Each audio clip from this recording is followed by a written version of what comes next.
दोस्तों नमस्कार, मैं हूं राजकुमार सिंह। आज बात करेंगे इजराइल, अमेरिका और ईरान के बीच 40 दिनों से जारी युद्ध में संघर्ष विराम की। खुद को विश्व शांति और स्थिरता का ठेकेदार समझने वालों को संघर्ष विराम की जरूरत समझने में 40 दिन लग गए। इस अवधि में दिखाई पड़े तबाही के मंजरों के मद्देनजर कोई भी समझदार व्यक्ति संघर्ष विराम का स्वागत ही करेगा। लेकिन फिर भी यह सवाल अनुत्तरित है कि आखिर इस युद्ध से हासिल क्या हुआ। 15 दिनों के लिए घोषित संघर्ष विराम के बीच अमेरिका और ईरान के प्रतिनिधि पाकिस्तान में उन शर्तों पर बातचीत करेंगे जिन पर सहमति के बाद इस युद्ध का अंत हो सकता है। याद रहे कि 28 फरवरी को इजराइल और अमेरिका के ईरान पर अचानक हमलों से छिड़ी जंग से पहले भी संबंधित पक्ष बातचीत ही कर रहे थे। 26 फरवरी को जेनेवा में हुई बातचीत में कई मुद्दों पर सहमति बन गई थी, लेकिन वार्ता के अगले दौर से पहले ही ईरान पर हमले शुरू हो गए। जाहिर है ईरान की ओर से भी जवाबी हमले होने ही थे। परिणाम स्वरूप न सिर्फ ये 3 देश बल्कि खाड़ी के सभी देश जंग के बीच तबाही झेलते रहे, जिसकी मार ऊर्जा संकट और महंगाई के रूप में शेष विश्व को भी झेलनी पड़ी।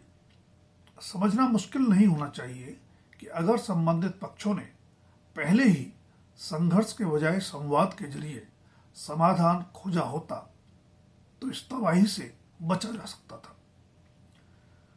युद्ध के बीच अपनी अपनी जीत के दावे करते हुए भी ईरान और अमेरिका का अचानक संघर्ष विराम पर सहमत हो जाना बताता है कि जमीनी हकीकत क्या रही होगी। ज्यादातर जानकार कह रहे हैं कि ईरान पर हमलों के मूल में इजराइल का युद्धोन्माद रहा, लेकिन युद्ध की अगुवाई अमेरिका ही करता नजर आया। अपने दूसरे राष्ट्रपति काल के पहले ही साल में 8 संघर्ष विराम करवाने का दावा करते हुए शांति का नोबेल मांगने वाले अमेरिकी राष्ट्रपति डोनाल्ड ट्रंप इन 40 दिनों में बर्बादी के बादशाह ज्यादा नजर आए। सत्ता परिवर्तन के घोषित उद्देश्य के साथ किसी दूसरे देश पर हमले कम से कम लोकतांत्रिक सोच तो नहीं मानी जा सकती, लेकिन विश्व का सबसे पुराना लोकतंत्र माने जाने वाले अमेरिका के राष्ट्रपति ट्रंप ने ऐसा कर दिखाया। तर्क दिया जा सकता है कि जो व्यक्ति सेना भेजकर वेनेजुएला से उसके राष्ट्रपति निकोलस मादुरो को सपत्नीक उठवा चुका हो, उसके लोकतांत्रिक होने की गलतफहमी नहीं पालनी चाहिए। तर्क निराधार नहीं है, पर सच ये भी है कि अगर वेनेजुएला प्रकरण में अन्य देशों ने अपनी वैश्विक जिम्मेदारी का एहसास करते हुए कड़ी प्रतिक्रिया दी होती तो शायद पश्चिम एशिया को 40 दिन की यह युद्ध विभीषिका नहीं झेलनी पड़ती, जिसकी तपिश दूर दराज के देशों ने भी महसूस की। दरअसल दूसरे राष्ट्रपति काल की शुरुआत से ही ट्रंप प्रवासियों, टैरिफ जैसे मुद्दों पर वैश्विक व्यवस्था को ही चुनौती देते नजर आ रहे हैं। आसन्न खतरों को शेष विश्व को समय रहते समझकर अमेरिकी दादागिरी को नियंत्रित करने के लिए कूटनीतिक दबाव बनाना चाहिए था, लेकिन ज्यादातर देश अपने अपने हितों से संचालित होकर खेलते रहे। चंद दिन में ईरान को तबाह कर विजेता बनकर निकलने के मंसूबे के साथ हमले करने वाले ट्रंप को संघर्ष विराम की जरूरत का एहसास कराने में भी अब विश्व समुदाय की बड़ी भूमिका रही है। लंबे खिंचते युद्ध से तबाही और उसकी तपिश महसूस कर इस बार अमेरिका के उन परंपरागत मित्र देशों ने भी उसका साथ देने से इनकार कर दिया जिन्हें ट्रंप अपने साथ ही मानकर चल रहे थे। अमेरिका के साम्राज्यवादी और भोगवादी चरित्र के बावजूद वहां के नागरिकों ने भी सड़कों पर उतरकर ट्रंप के इस युद्धोन्माद का विरोध करने का साहस दिखाया।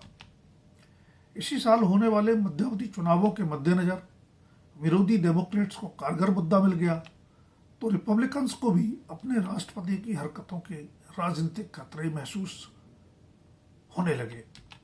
कहना नहीं होगा कि इन चौतरफा दबावों के बीच संघर्ष विराम की राह तलाशते हुए भी ट्रंप अपने अहंकारी कारोबारी चरित्र से बाज नहीं आए।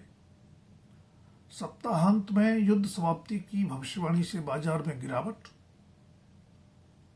तथा फिर सप्ताह के शुरू में युद्धोन्माद और भड़काकर ट्रंप द्वारा अपने करीबियों को शेयर बाजार से मुनाफा कमवाने के किस्से अमेरिकी मीडिया में आम हैं।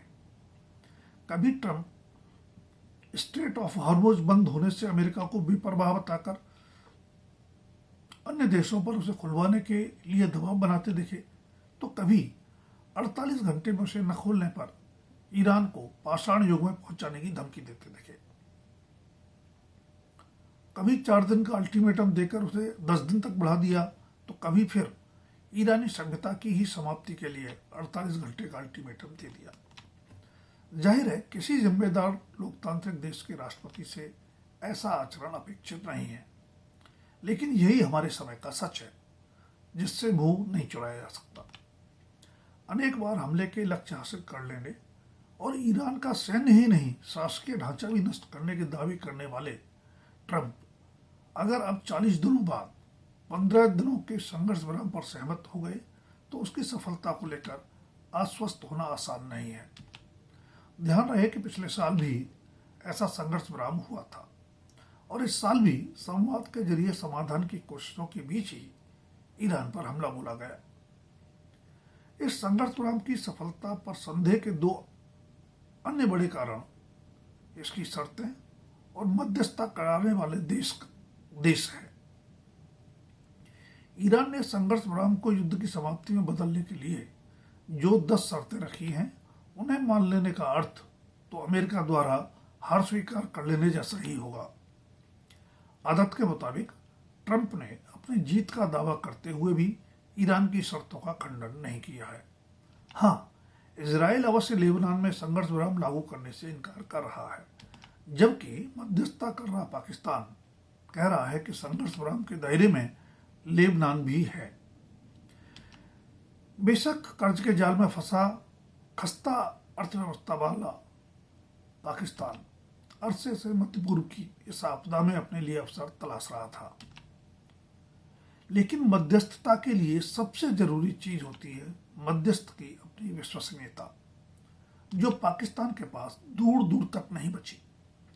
तब क्या ईरानी सभ्यता की समाप्ति के अल्टीमेटम की समाप्ति से मात्र 1.5 घंटे पहले हुए इस संघर्ष विराम में पाकिस्तान सिर्फ मुखौटा है और असली भूमिका चीन ने निभाई है।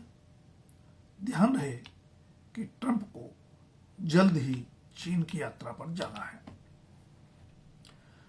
दोस्तों, अगर वीडियो पसंद आए तो लाइक, शेयर और सब्सक्राइब अवश्य करें। अपनी महत्वपूर्ण राय भी कमेंट बॉक्स में दें। धन्यवाद। अभी के लिए इतना ही। जल्द फिर मिलेंगे किसी नए विषय के साथ।